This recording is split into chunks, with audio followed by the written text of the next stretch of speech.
Улица Кави-Наджми – самый центр города. Недавно здесь появились мусорные контейнеры. С тех пор казанцы и туристы стараются не гулять здесь, а как можно скорее пробегать мимо. Это центральная улица вроде бы казалась, и постоянно мошки за тобой летят навязчивые, мухи, и это все очень неприятно. Не только мухи. Владелица местного салона красоты жалуется и на мышей. Крысы появились, которые бегают активно по этой дороге. Эти контейнеры появились буквально недавно, но сразу же приковали к себе внимание людей не только на улице, а оно и понятно. Рядом пешеходная улица Баумана, ужасный запах отсюда доносится и туда.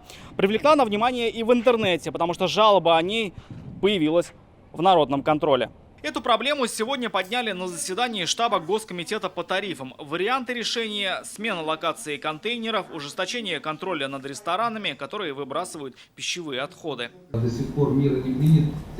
Срок рассмотрения 3 дня. В мусорной реформе остается извечная проблема – вывоз отходов, точнее не вывоз. Пример – Нурлатский район. В 21 населенный пункт не доезжают мусоровозы. Как будете решать данную проблематику? Да, 21 населенный пункт, где вообще не проживают. Есть по одному, по два человека проживающих.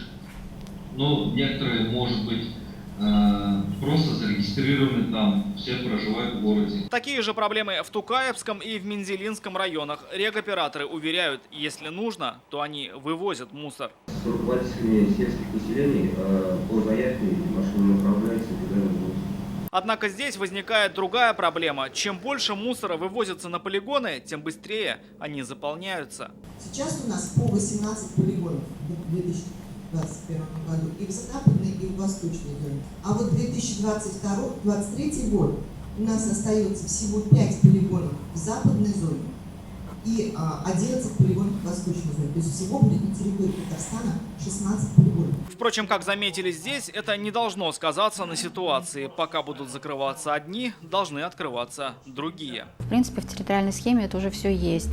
Прописано, когда и где, какие этапы для возведения новой инфраструктуры, замен тех действующих объектов захоронения и обработки, которые на сегодняшний день поэтапно будут выводиться в эксплуатации. В ближайшее время полигон откроется в Мензелинском районе, а закроются в 11 других. До конца года истекает срок их эксплуатации.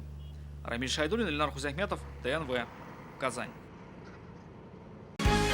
Закажи рекламу на ТНВ. Телефон в Казани 5 705 100.